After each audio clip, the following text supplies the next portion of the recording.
I'm your host, Joe Hero, and this is Somewhere Out There.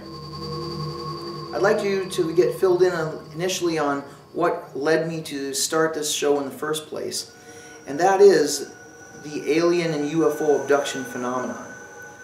I can't say that necessarily I'm an expert on the subject, but I have done extensive research.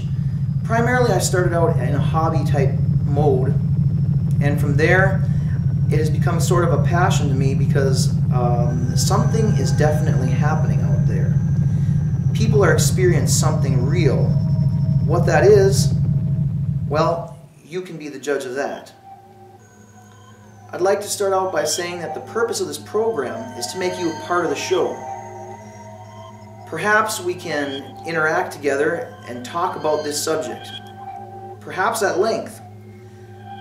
So what I'm going to do is I'm going to start out on a small level, sort of like what I did, and start making our way through the extensive writings on this topic. We'll begin by looking through some of Bud Hopkins' material, particularly and foremost Missing Time, which is probably one of the books that kicked off this whole thing and made it public. This whole thing being the alien and UFO abduction phenomenon.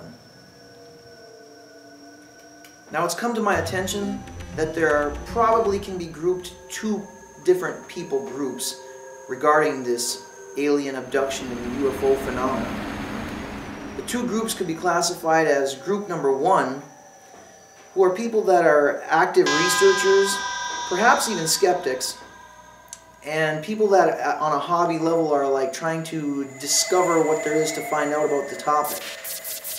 Those are people that may have an open mind, though even maybe skeptical at times, but at least are open to the fact that something real may be occurring. The second group would definitely be those who through either lack of understanding, lack of knowledge on the topic, or just quite frankly don't care or have dismissed it, just don't think about this kind of subject. So first question I'd like to pose to you is, which group do you fit into, the first or the second? Are you somebody that has an open mind, or perhaps has even experienced something that you can't explain, or have had a feeling that maybe just didn't feel right? Or are you one of the people that is just closed-minded and just kind of offhandedly dismiss this as just the imaginations of some wild people?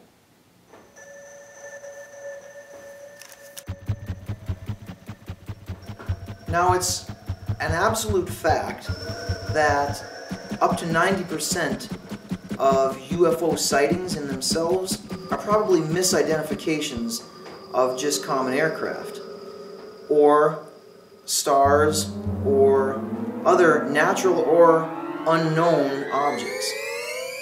So, that being the case, all we can do with this research is look at what is definite.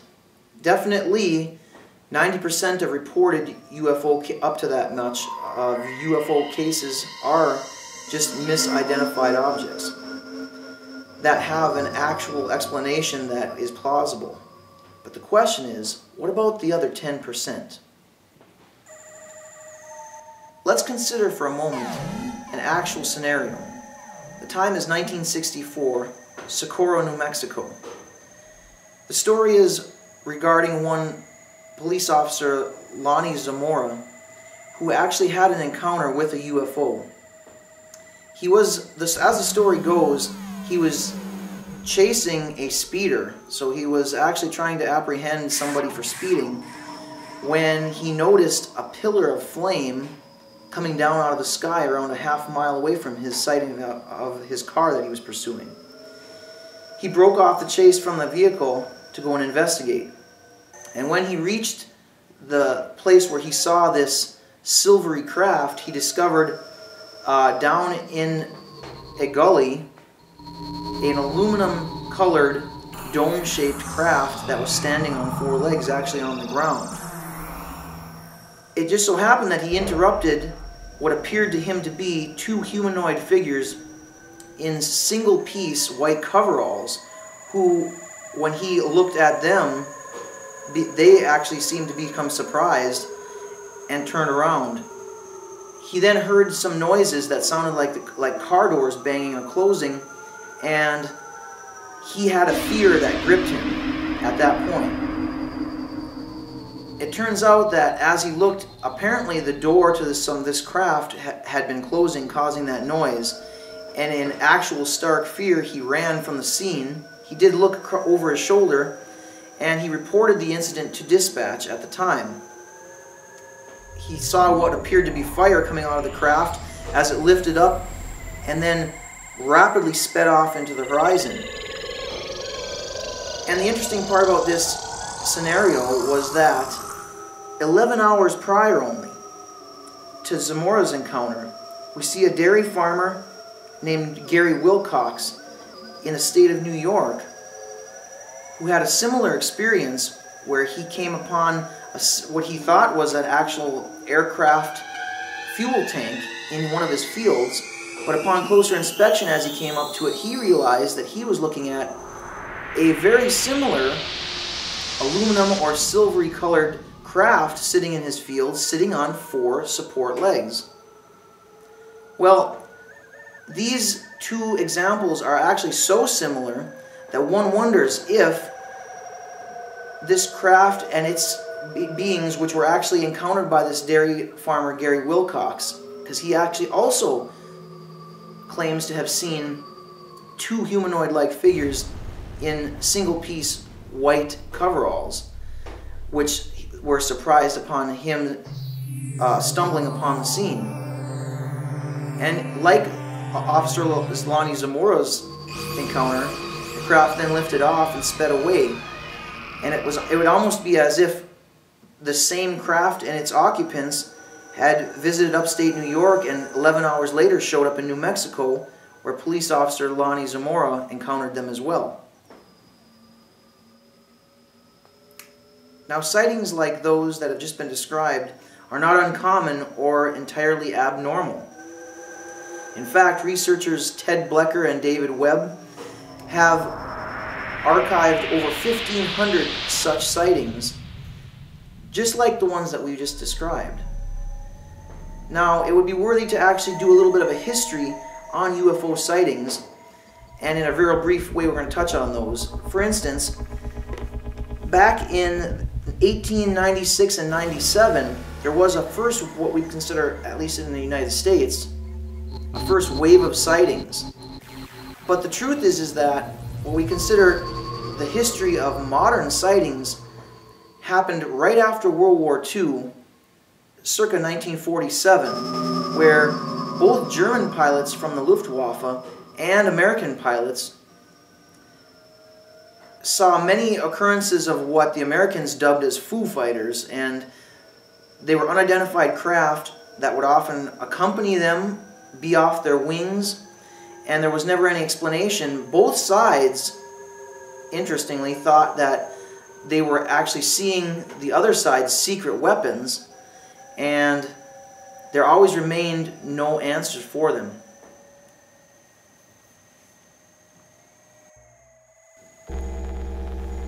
Now, amongst all the Foo Fighters sightings, there's an amazing consistency in detail.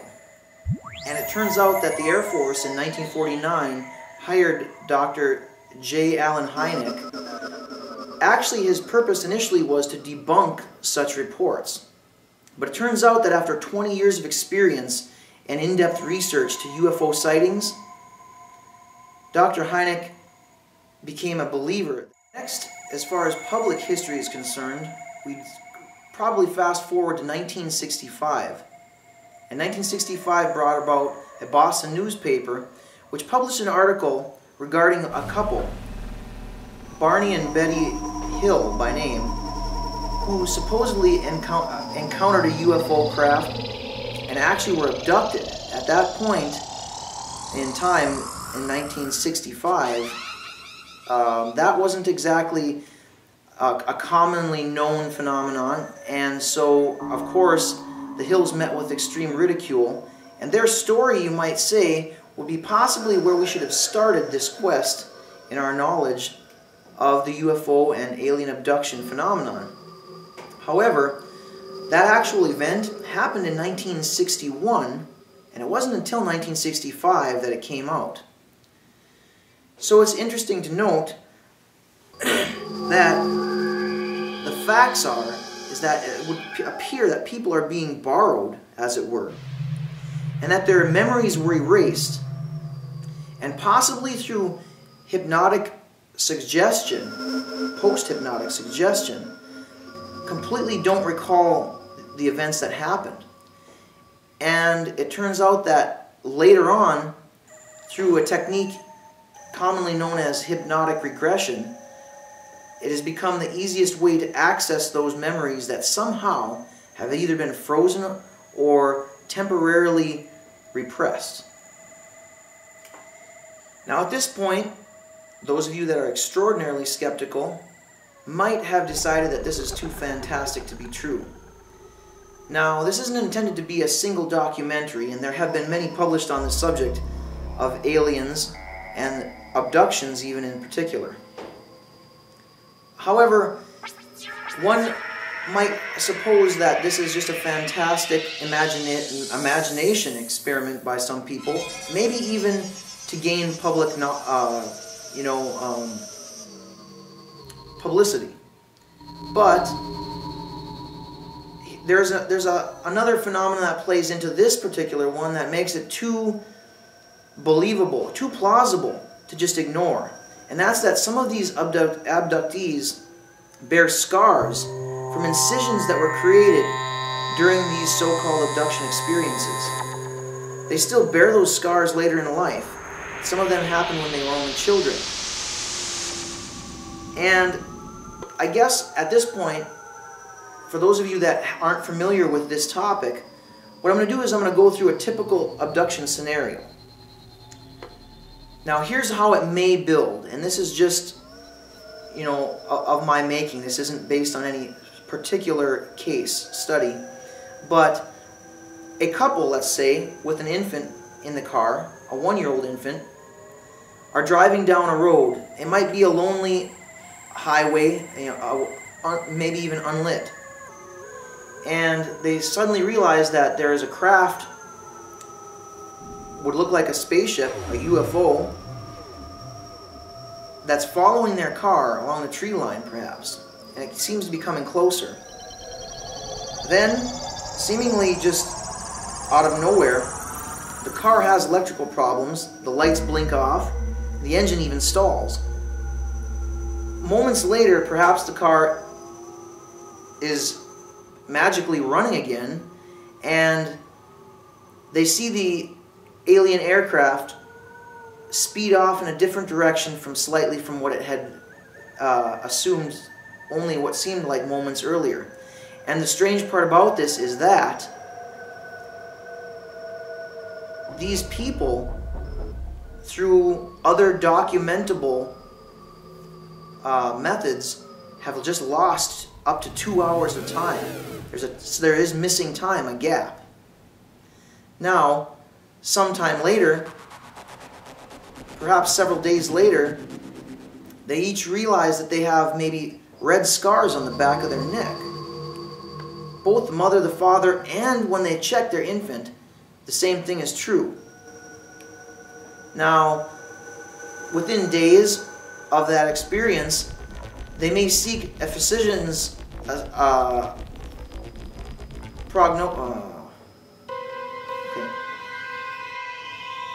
Within days of the experience, both the husband and wife may seek medical attention from a doctor because they seem to have scars near their navel.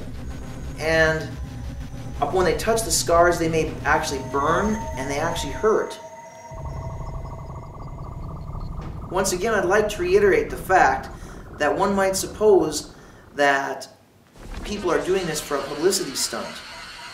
But the truth is that the fear of ridicule amongst UFO abductees or those that have experienced a UFO encounter is actually quite great, and that most people know that they're going to be looked at funny by their friends, poked fun of, and it's actually found amongst researchers that more frequently, people that have had these kind of experiences shun reporting them in large quantities.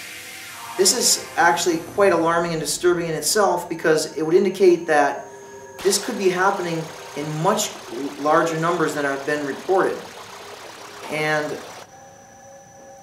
an example of that that Bud Hopkins had looked into is that several years before the writing of Missing Time, he was looking into a potential UFO abduction case that involved 7 young people that were all in 3 different vehicles simultaneously and were missing for 2 hours. The kind of haunting thing about this particular scenario in itself was that not only were the young people missing for 2 hours, that was unaccounted for, but this abduction experience was in the presence of 2 rows of helmeted humanoid figures had approached these young people, and that much that they remembered. Now, when the mother of one of the young girls that was involved here had spoken with Bud Hopkins, she was hesitant to allow further pursuit of the topic, to try to retrieve the memories that seemed to be suddenly brainwashed from these encounters from her daughter. And the reason that she had given that was her daughter had been doing well in school, she was doing well socially, and she did not want to harm her at this point in her life by actually retrieving memories that could be extremely disturbing. So it would seem that the majority of what we could consider the actually potential UFO abductees aren't people that are seeking publicity, and that most of them are extraordinarily fearful of the ridicule that they're going to receive if they report such incidents. So what we're going to do next then, over the next episode, is we're going to address 7 cases of abduction that involve 5 separate people, 3 of whom had never met before, and were taken as 7-year-old kids and actually ended up with incisions that were that couldn't be accounted for except through this experience that you're going to see. These people were born in 1943, and they were abducted during the summer of 1950. This in itself is kind of something that's noteworthy, because this happened to consecutive people during the same time frame, and they received similar experiences. So 2 and possibly 3 of these people were abducted a second time at age 16, and one of them a couple years later than that. So I guess what the conclusion would be from this session of discussion is that this could be happening to anyone. And it could be happening because the memories are mysteriously erased from the incident. Not always completely, but it turns out that hypnotic regression is being used as the primary tool to retrieve these memories. So it would turn out that psychologists and psychotherapists have become some of these abductees' best friends and some of their greatest tools to help understand what's happening to them. One thing's for sure, something is happening.